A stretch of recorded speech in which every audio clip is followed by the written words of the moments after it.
신앙생활을 하다 보면 이런 말을 자주 듣습니다. 이건 사탄의 역사다.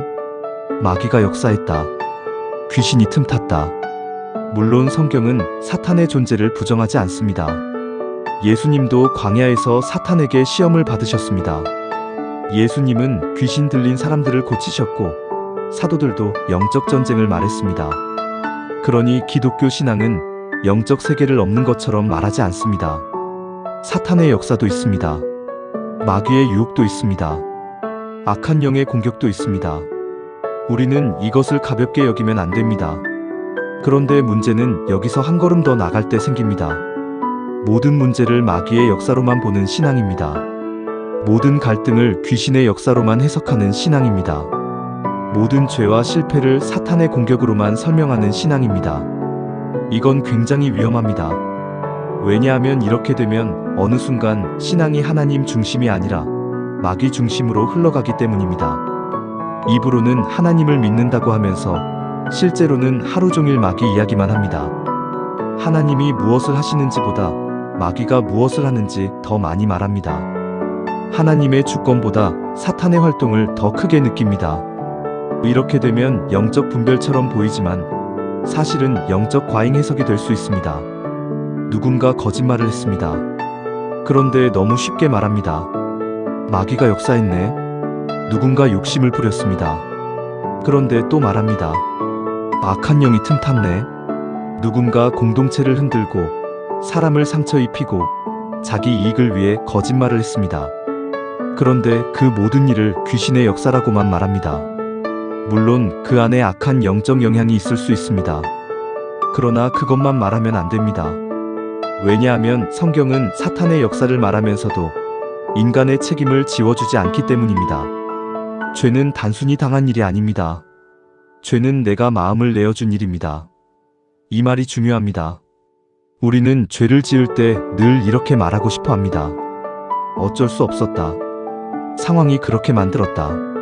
마귀가 나를 그렇게 했다. 사탄이 나를 넘어뜨렸다.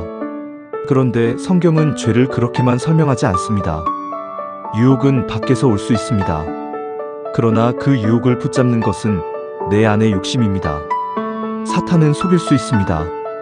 그러나 내가 그 거짓말에 마음을 내어줄 때 죄가 됩니다. 마귀는 부추길 수 있습니다. 그러나 끝내 그 길을 따라간 책임은 우리에게 있습니다. 야고보서 1장은 사람이 시험을 받을 때 자기 욕심에 끌려 미혹된다고 말합니다. 욕심이 잉태하여 죄를 낳고 죄가 장성하여 사망을 낳는다고 말합니다. 여기서 중요한 것은 죄의 출발점입니다. 죄는 단지 밖에서 밀려오는 힘만이 아닙니다. 죄는 내 안의 욕망과 만날 때 현실이 됩니다. 유혹은 찾아올 수 있습니다.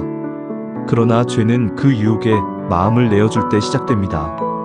아담과 하와를 보십시오. 뱀이 유혹했습니다. 맞습니다.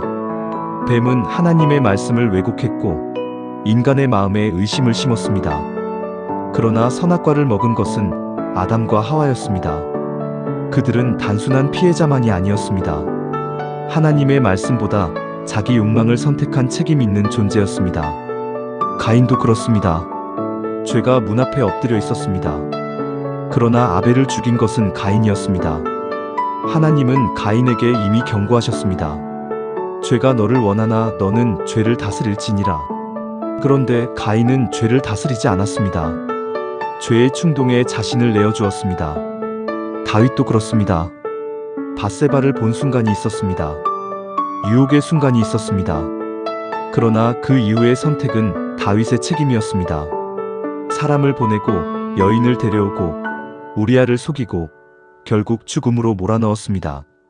성경은 이것을 두고 마귀가 역사했다로 끝내지 않습니다. 다윗의 죄라고 말합니다. 이게 성경의 균형입니다. 성경은 사탄을 말합니다. 그러나 인간의 책임도 말합니다. 성경은 악한 영의 역사를 말합니다. 그러나 회개해야 할 죄인의 자리를 지워주지 않습니다. 그래서 모든 것을 마귀와 귀신의 역사로만 돌리는 신앙은 위험합니다. 겉으로는 영적으로 보이지만 실제로는 회개를 막을 수 있습니다. 죄인이 자기 죄를 보지 못하게 만들 수 있습니다. 내가 교만했습니다 라고 말해야 할 사람이 마귀가 역사했습니다 라고 말합니다. 내가 욕심을 냈습니다라고 고백해야 할 사람이 귀신이 틈탔습니다라고 말합니다. 내가 사람을 상처 입혔습니다라고 회개해야 할 사람이 사탄의 공격이었습니다라고 빠져나갑니다. 그 순간 신앙의 언어가 책임 회피의 도구가 됩니다. 여기서 또 하나 중요한 문제가 있습니다. 사탄을 지나치게 크게 말하면 어느 순간 하나님과 사탄을 거의 같은 급으로 보게 됩니다. 마치 하나님 편과 사탄 편이 비슷한 힘으로 싸우고 있고 누가 이길지 아직 모르는 것처럼 생각합니다. 선한 하나님이 있고 그 반대편에 악한 사탄이 있어서 두 존재가 우주를 두고 팽팽하게 싸우는 것처럼 상상합니다. 그런데 이것은 기독교 신앙이 아닙니다. 이건 조로아스터교식 생각에 가깝습니다. 조로아스터교는 쉽게 말하면 선한 신과 악한 신이 서로 맞서 싸운다는 구도로 많이 알려져 있습니다. 선한 쪽과 악한 쪽이 서로 비슷한 힘을 가지고 대립하는 식입니다. 하지만 기독교는 그렇게 말하지 않습니다. 기독교에서 사탄은 하나님과 맞먹는 악한 신이 아닙니다. 사탄은 하나님과 같은 급이 아닙니다. 사탄은 예수님의 라이벌이 아닙니다. 사탄은 창조주가 아닙니다. 피조물입니다. 왕이 아닙니다. 반역자입니다. 주인이 아닙니다. 하나님의 허락 아래에서만 움직이는 제한된 존재입니다. 욥기 1장을 보면 이것이 아주 분명하게 드러납니다. 사탄은 욥을 마음대로 건드리지 못합니다. 하나님 앞에 서고 하나님께 말하고 허락된 범위 안에서만 움직입니다. 하나님이 정하신 선을 넘어가지 못합니다. 이 장면은 우리에게 중요한 사실을 보여줍니다. 사탄은 악합니다. 그러나 무한하지 않습니다. 사탄은 공격합니다. 그러나 주권자가 아닙니다. 사탄은 시험합니다. 그러나 최종 결정권자가 아닙니다. 그러므로 우리는 사탄을 두려워할 필요가 없습니다. 물론 사탄의 유혹은 실제입니다. 마귀의 공격도 실제입니다. 귀신의 역사도 있을 수 있습니다. 그러나 사탄이 아무리 악하게 움직여도 하나님의 주권을 넘어설 수는 없습니다. 기독교 신앙은 하나님과 사탄이 비슷한 힘으로 싸우는 이야기가 아닙니다.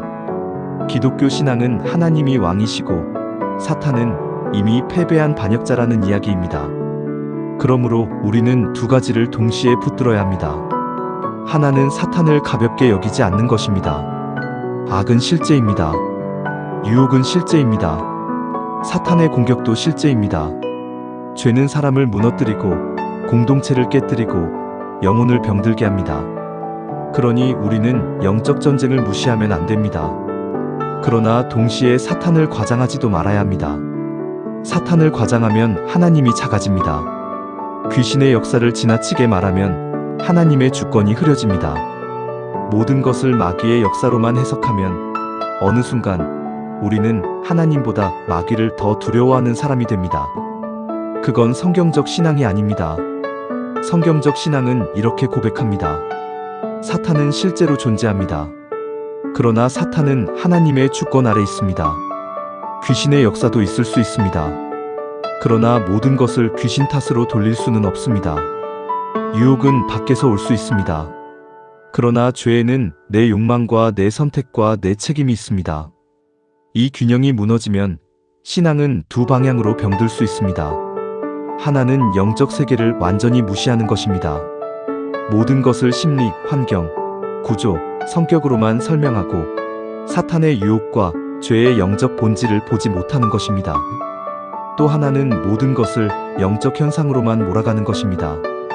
인간의 욕망, 책임, 회개, 성숙의 문제를 다 지워버리고 무조건 마귀, 귀신, 사탄으로만 설명하는 것입니다.